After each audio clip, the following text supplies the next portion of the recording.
Hello student, हम sixth class की history है। हम उसके सेकंड चैप्टर के नेक्स्ट पार्ट के विषय में बात करते हैं। उससे पहले हम 2 पार्ट बना चुके हैं। आज हम बात करते हैं बदलती हुई जलवायु। जो जलवायु में परिवर्तन हो रहे हैं, एक होता है मौसम, जिसमें दिन प्रतिदिन होने वाला जो बदलाव है, 1 घंटे के अंदर होने वाला बदलाव है, वो मौसम होता है। अब बारिश का है, थोड़ी देर बारिश होती है, फिर धूप निकल आती है, आंधी तूफान आ जाता है, तो ये परिवर्तन होता रहता है, वो आपका मौसम होता है। लेकिन जलवायु में परिवर्तन है, वो लंबा टाइम पीरियड होता है। 10 साल, 15 साल, 20 साल में जो परिवर्तन देखने को मिलते हैं, टेम्परेचर है वो बढ़ रहा है साल दर साल, तो उस तरह का परिवर्तन है। अब जहाँ बात करें तो हर एक मौसम है लगभग वो 1 महीना आगे चला गया है इस जलवायु परिवर्तन की वजह से। तो यहाँ बात इसने की है कि लगभग 12,000 साल पहले दुनिया की जलवायु में बड़े बदलाव आए। कब आए? 12,000 साल पहले। कई क्षेत्रों में घास वाले मैदान बनने लगे। इनमें हिरण, बारहसिंगा, भेड़, बकरी, गाय, जानवरों की संख्या बढ़ी है जो घास खाकर जो जिंदा रहे हैं, जो शाकाहारी रहे हैं वो। और जो लोग इन जानवरों का शिकार करते थे उनके पीछे आए हैं और उनके खाने पीने की आदतों के बारे में, या फिर जो उनके प्रजनन के समय के बारे में जो जानकारी हासिल की है, जो बच्चों को जन्म देने का जो काल रहा है, तब लोग इन जानवरों को पकड़कर अपनी ज़रूरत के अनुसार पालने की बात सोचने लगे हों। साथ ही इस काल में मछली भी भोजन का एक महत्वपूर्ण स्रोत बन गई। खेती और पशुपालन की शुरुआत बात करें तो इस दौरान उपमहाद्वीप में विभिन्न इलाकों में गेहूँ और जौ और धान जैसी अनाज प्राकृतिक रूप से उगने लगे थे। आज तो मानव कृत हैं, ये मानव उगाते हैं इन्हें। पहले प्रकृति ने स्वयं इन्हें उपजाया है, प्रकृति में खुद वो उपजे हैं। शायद महिलाएं, पुरुष और बच्चों ने इन अनाजों को भोजन के रूप में बटोरना आरम्भ किया है, खाने के लिए उसको स्टोर किया है। और साथ ही यह भी सीखने लगे कि यह अनाज कहाँ उगते थे और कितना समय उन्हें लगता है पककर तैयार होने में। ये सब जानकारियाँ हैं उन्होंने हासिल की। ऐसा करते करते लोगों ने इन अनाजों को खुद पैदा करना सीख लिया। पहले प्रकृति ने इन्हें उपजाया है, प्रकृति ने खुद इन्हें पैदा किया है, फिर लोगों ने इसे अपने खेतों में उपजाना आरंभ किया है। धीरे धीरे वह किसान बन जाते हैं। तो ऐसे वो किसान बनते हैं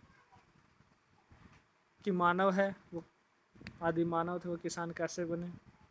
अब बात करते हैं वो पशुपालक कैसे बने। इसी तरह लोगों ने अपने घरों के आसपास चारा रखना जानवरों को अपनी ओर आकर्षित करना शुरू कर दिया। हरा चारा रखना उन्होंने शुरू कर दिया। जानवर उसके खाने के लिए आते थे, उन्होंने उनको जो पकड़ना है वो शुरू किया। और वह कुत्ते के का जंगली पूर्वज था, जो आदि मानव की बात है। धीरे धीरे लोग भेड़, बकरी, गाय और सूअर जैसे जानवरों को अपने घरों के नज़दीक आने के लिए उत्साहित है या आकर्षित रखने लगे, क्योंकि चारा रखने लगे। ऐसे जानवर झुंड में रहते थे और ज़्यादातर घास खाते थे। अक्सर लोग अन्य जंगली जानवरों के आक्रमण की सुरक्षा के लिए करते हैं। इस तरह धीरे धीरे वो क्या पशुपालक बने हैं, जानवरों को पालने लगे। तो ऐसे पहले भी हमने देखा कि वो कैसे जो क्या है खेती हर कृषक बने, फिर पशुपालक बने, उसके विषय में हमने देखा। आगे हम बात करते हैं बसने की जो प्रक्रिया है।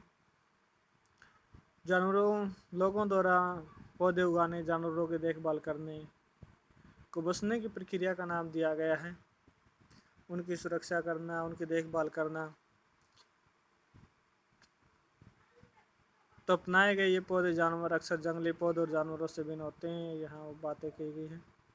इस वजह यह बसने की प्रक्रिया जिस समय अपनाए गए पौधे जानवरों का लोग चयन करते हैं उनकी सुरक्षा के लिए। आगे इसमें बताया है कि लोग उन्हीं पौधों जानवरों का चयन करते हैं जो बीमार होने की संभावना कम हो, जिनकी नष्ट होने की संभावना कम हो। यही नहीं, लोग उन्हीं पौधों को चुनते हैं जिनसे बड़े दाने वाले अनाज पैदा हो, साथ ही जिनकी मजबूत डंठल अनाज में पके दानों को बाढ़ को संभाल सके, वो जल्दी नष्ट ना हो। ऐसे पौधों में बीजों को संभाल कर रखा जाता है ताकि फिर से उगाने और उनको जो है सुरक्षित रखा जाए।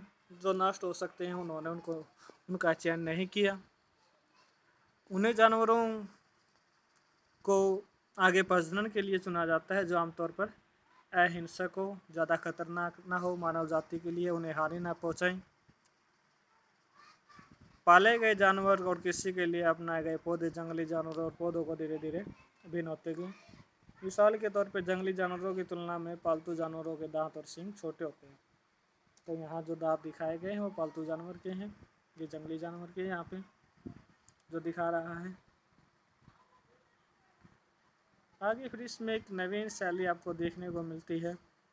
और नवीन शैली क्या है कि लोगों ने किस प्रकार अनाज का भंडारण करना शुरू किया है, किस प्रकार से जो क्या अपने फसलों की उन्होंने देखभाल की है, उसके विषय में है हम बात करेंगे।